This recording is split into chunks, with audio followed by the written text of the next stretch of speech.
Graça e paz, bom dia! Estamos começando mais um dia do nosso devocional. Hoje é o dia 3 e antes da leitura eu quero profetizar sobre a sua vida, que seu dia vai ser abundante da presença, da graça, da misericórdia do Senhor. Que você tenha um dia cheio de fé, de coragem, que você seja cheia de perseverança e de esperança. Amém? A leitura de hoje é: o que dirige a sua vida? Percebi que o que faz os homens correrem atrás do sucesso é a inveja. Eclesiastes 4:4. O homem sem propósito é como um barco sem leme, um vira-lata, um nada, um ninguém. Thomas Carlyle. A vida de todo indivíduo é dirigida por algo.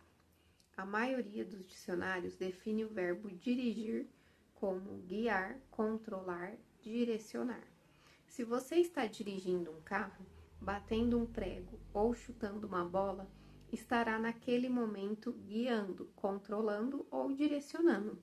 Que força motriz dirige sua vida? Neste exato momento, é possível que um problema, uma urgência ou um fim de um prazo determinado estejam dirigindo você. É possível que uma lembrança dolorosa, um temor ou uma crença inconsciente também o estejam dirigindo. Centenas de circunstâncias, valores e emoções podem dirigir sua vida.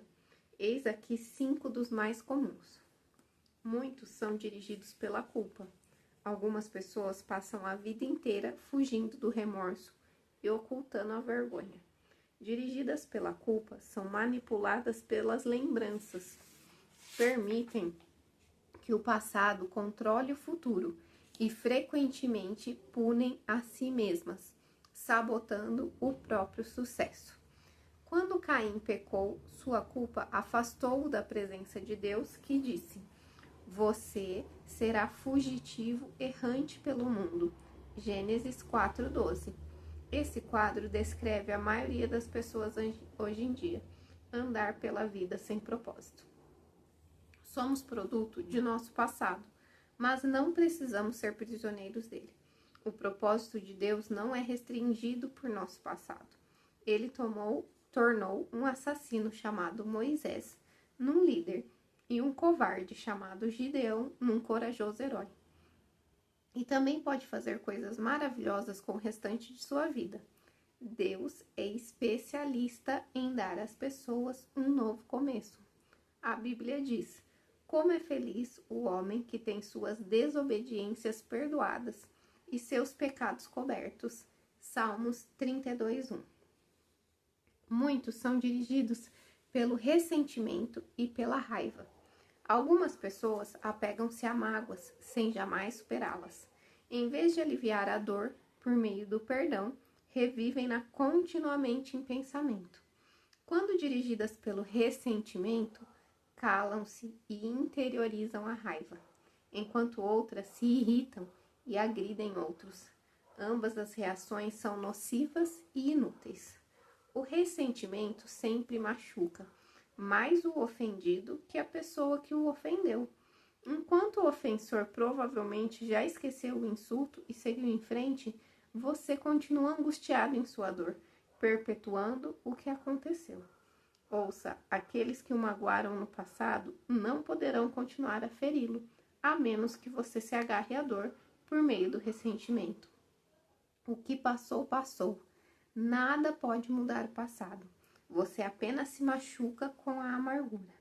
Para seu próprio bem, aprenda com o passado e o mande para bem longe. A Bíblia diz: ficar desgostoso e amargurado é loucura.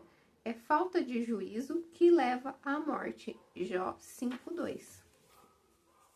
Muitos são dirigidos pelo medo. Seus temores provavelmente resultam de experiências traumáticas e de expectativas fantasiosas, do crescimento num lar extremamente severo ou mesmo de predisposição genética. Independentemente do que tenha causado tal situação, pessoas dirigidas pelo medo com frequência perdem grandes oportunidades, por terem medo de correr riscos. Em vez disso, comportam-se de maneira cautelosa, evitando arriscar-se e tentando manter o status quo. O medo é o encarceramento voluntário que o impedirá de se tornar no que Deus pretende que você seja. Você deve agir contra isso, com as armas da fé e do amor. A Bíblia diz: no amor não há espaço para o medo. O amor amadurecido expulsa o medo. Considerando que o medo causa uma vida vacilante e cheia de temores, medo da morte, medo do julgamento, podemos dizer que quem tem medo não está completamente aperfeiçoado no amor. 1 João 4,18. Muitos são dirigidos pelo materialismo. O desejo de adquirir é o único objetivo na vida de algumas pessoas. O impulso de sempre querer mais se baseia na concepção equivocada de que possuir mais se tornará mais feliz, mais importante e mais protegido. Contudo, são 3 expectativas falsas. Os bens materiais trazem felicidade apenas temporária. A situação de constante tranquilidade acaba gerando o tédio. E então passamos a desejar novidades, coisas maiores e melhores. Também é um mito a concepção de que quanto mais bens adquirir, mais importante serei. Autoestima e riquezas materiais não são sinônimos. Nosso valor não é determinado por nossas posses. E Deus deixa claro que as coisas mais valiosas da vida não são os bens materiais. O mito mais comum a respeito do dinheiro é o de que quanto mais dinheiro se tem, mais protegido se está. Isso não é verdade. Riquezas podem ser perdidas num piscar de olhos, por uma quantidade considerável de fatores que fogem do nosso controle. A verdadeira segurança só pode ser encontrada naquilo que jamais poderá ser tomado de você, seu relacionamento com Deus. Muitos são dirigidos pela necessidade de aprovação. Algumas pessoas permitem que expectativas alheias de pais, cônjuge, filhos, professores ou amigos controlem sua vida. Muitos adultos ainda tentam ganhar a aprovação de pais que nunca estão satisfeitos. Outros são dirigidos pela pressão social do grupo a que pertencem, sempre preocupados com o que os outros podem pensar. Infelizmente, os que seguem a multidão quase sempre acabam perdidos nela. Não conheço todas as chaves do sucesso, mas uma chave para o fracasso é tentar satisfazer a todos. Ser controlado pela opinião dos outros é uma forma segura de jamais atingir os propósitos de Deus para a sua vida. Jesus disse: ninguém pode servir a 2 senhores. Mateus 6:24. Outras influências ainda podem dirigir sua vida, mas todas levam ao mesmo impasse: potencial não aproveitado, estresse desnecessário e uma vida não realizada. Esta jornada de 40 dias mostrará como ter uma vida dirigida por propósitos, uma vida guiada, controlada e direcionada pelos propósitos de Deus. Nada é mais importante que conhecer os propósitos de Deus para a sua vida, e nada pode compensar o prejuízo de não os conhecer. Nem o sucesso, nem as riquezas, nem a fama, nem os prazeres. Sem um propósito, a vida não passa de movimentos sem sentido, uma atividade sem direção ou uma série de acontecimentos sem motivo. Sem um propósito, a vida é banal, mesquinha e inútil. As vantagens de uma vida dirigida por propósitos. Há 5 grandes vantagens em se viver uma vida com propósitos. Conhecer o propósito de sua vida faz com que ela tenha sentido. Fomos feitos para alcançar algum significado na vida. Por isso, tantas pessoas recorrem a métodos questionáveis como a astrologia, a psicologia, para descobri-lo. Quando a vida faz sentido, você pode suportar quase tudo. Do contrário, ela se tornará insuportável. Um jovem na casa de 20 anos escreveu: sinto-me um fracassado, pois luto para me tornar algo que nem ao menos sei o que. Tudo o que sei fazer é sobreviver. Se um dia eu descobrir meu propósito, aí sim começarei a viver. Sem Deus, a vida não tem propósito. Sem um propósito, a vida não faz sentido. Sem um sentido, a vida não tem relevância nem esperança. Na Bíblia, diversas pessoas expressaram sua falta de esperança. Isaías queixou-se: tenho me afadigado sem qualquer propósito, tenho gastado minha força em vão e para nada. Isaías 49:4. Jó disse: meus dias são vazios e sem esperança. Jó 7:6. Detesto a vida, não quero mais viver. Deixa-me em paz, pois a minha vida não vale nada. Jó 7,16. A maioria de todas as tragédias não é a morte, mas a falta de propósito na vida. A esperança é tão essencial para a vida quanto o ar e a água. É preciso esperança para lutar.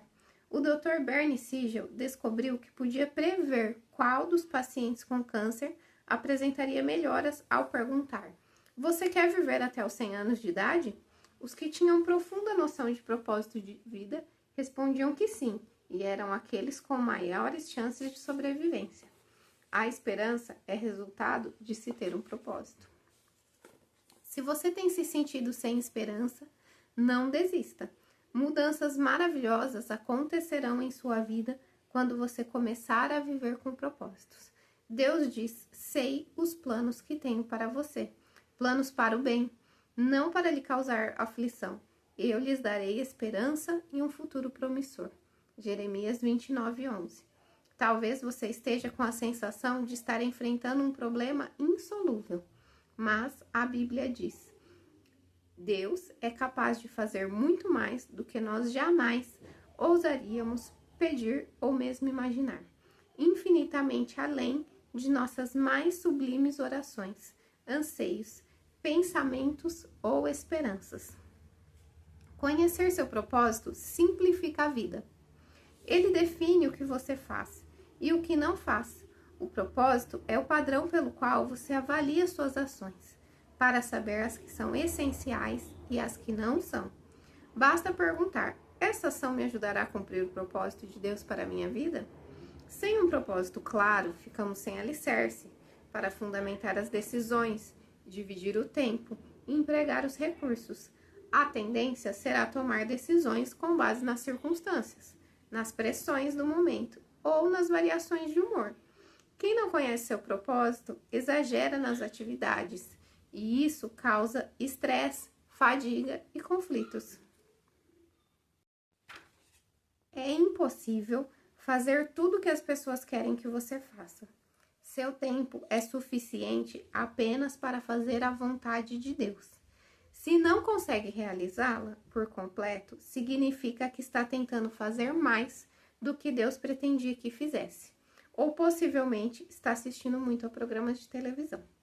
Uma vida dirigida por propósito conduz-nos a um estilo de vida mais simples e uma agenda mais saudável. A Bíblia diz: a vida presunçosa e cheia de pompa é uma vida vazia, mas a vida simples e sincera é uma vida plena. Provérbios 13:7. Isso também leva à paz de espírito. Tu, ó Senhor, dá paz e prosperidade às pessoas que têm uma fé firme, às pessoas que confiam em ti. Isaías 26:3. Conhecer seu propósito ajuda a estabelecer prioridades. Isso faz com que esforços e energias se concentrem no que é importante. Você se torna eficiente ao ser seletivo. Faz parte da natureza humana distrair-se com assuntos de menor importância. Fazemos de nossa vida um jogo. Henry David observou que as pessoas vivem num desespero silencioso, mas hoje uma melhor descrição seria distração sem objetivos. Muitas pessoas são como giroscópios, rodopiando num ritmo frenético, sem jamais chegar a lugar nenhum. Sem um propósito definido, você ficará mudando de rumo, de emprego, de relacionamentos e de igreja, na esperança de que cada mudança seja definitiva ou preencha o vazio em seu coração. Você pensa: talvez seja diferente desta vez. Mas isso não resolve o verdadeiro problema, que é falta de foco e de propósito. A Bíblia diz: não se descuidem, tentem entender o que o Senhor quer de vocês. Efésios 5:17. A capacidade de concentração pode ser verificada na luz. A luz difusa tem impacto e energia reduzidos, mas você pode concentrar o foco. Com uma lente de aumento, os raios de sol podem ser concentrados a ponto de atear fogo à grama ou a um pedaço de papel. Quando a convergência da luz é maior, como raio laser, ela pode até cortar o aço. Não há nada tão poderoso quanto uma vida direcionada, isto é, vivida com um propósito. Os homens e as mulheres que mais influenciaram a história estavam concentrados numa direção. O apóstolo Paulo, por exemplo, difundiu o cristianismo no Império Romano, praticamente sozinho. Seu segredo era uma vida direcionada. Ele disse: estou concentrando minhas energias unicamente nisso, esquecer o que já passou e avançando para o que está à minha frente. Filipenses 3,13. Se você quer que sua vida cause impacto, dê-lhe uma direção. Pare de andar em círculos. Pare de tentar fazer de tudo. Faça menos. Elimine até mesmo as boas atividades, concentrando-se apenas no que for mais importante. Jamais confunda atividade com produtividade. Você pode estar ocupado sem ter um propósito, mas para quê? Paulo disse assim: os interessados em tudo que Deus tem para nós devem se manter focados no alvo. Conhecer seu propósito traz motivação. O propósito sempre produz entusiasmo, nada mais estimulante que um propósito claro. No entanto, a paixão se esvai quando falta propósito. Até mesmo levantar-se da cama se torna um fardo. Normalmente, é o trabalho sem sentido que nos esgota, consome nossa força e nos rouba o prazer, não o excesso de trabalho. George Bernard Shaw escreveu: esta é a verdadeira alegria da vida. Ser usado para um propósito reconhecido por você mesmo como grandioso. Ser uma força da natureza, em vez de um amontoado inconstante e egoísta de ressentimentos e lamentações, sempre reclamando que o mundo não se esforça para torná-lo feliz. Conhecer seu propósito irá prepará-lo para a eternidade. Muita gente passa a vida tentando criar um legado. Tais pessoas querem ser lembradas depois que partirem. Entretanto, o que em última análise mais importa não é o que os outros dizem sobre a sua vida, mas o que Deus diz. O que as pessoas não percebem é que todas as realizações acabam sendo superadas. Recordes são quebrados. Reputações não subsistem e homenagens são esquecidas. Na faculdade, a meta de James Dobson era ser o campeão de tênis da instituição. Ele se sentiu orgulhoso quando viu sua taça exposta num local de destaque na sala de troféus da faculdade. Anos mais tarde, alguém lhe enviou o troféu pelo correio. Eles o haviam achado numa lata de lixo durante uma reforma na escola. James disse: um dia, todos os seus troféus serão jogados no lixo por alguém. Viver para criar um legado é um objetivo sem perspectiva. Uma utilização mais sábia do tempo é construir um legado eterno. Você não foi posto neste mundo para ser lembrado. Você foi colocado aqui a fim de se preparar para a eternidade. Chegará o dia em que você estará diante de Deus e Ele fará uma auditoria em sua vida. Um exame final, antes que você ingresse na eternidade. A Bíblia diz: lembrem-se, cada um de nós comparecerá diante do tribunal de Deus. Sim, cada um de nós terá de prestar contas de si mesmo a Deus. Romanos 14:10. Felizmente, Deus quer que passemos no teste. Por isso, nos deu as perguntas antecipadamente. Pela Bíblia, entendemos que Deus nos fará duas perguntas fundamentais. Primeira, o que você fez com meu filho Jesus Cristo? Deus não irá perguntar sobre sua formação religiosa ou visão doutrinária. O único ponto importante será: você aceitou o que Jesus fez por você? Aprendeu a amá-lo e a confiar nele? Jesus disse: eu sou o caminho, a verdade e a vida. Ninguém vem ao Pai a não ser por mim. João 14:6. A segunda pergunta: o que você fez com o que eu lhe dei? Isto é, o que você fez com sua vida? Dádivas, talentos, oportunidades, energia, relacionamentos e recursos. Enfim, tudo que Deus deu a você. Gastou-os com você mesmo ou fez uso deles para os propósitos que Deus tinha para você? Prepará-lo para essas duas perguntas é o objetivo deste livro. A primeira irá determinar onde você passará a eternidade. A segunda determinará o que você fará na eternidade. Ao terminar este livro, você estará pronto para responder a essas duas perguntas.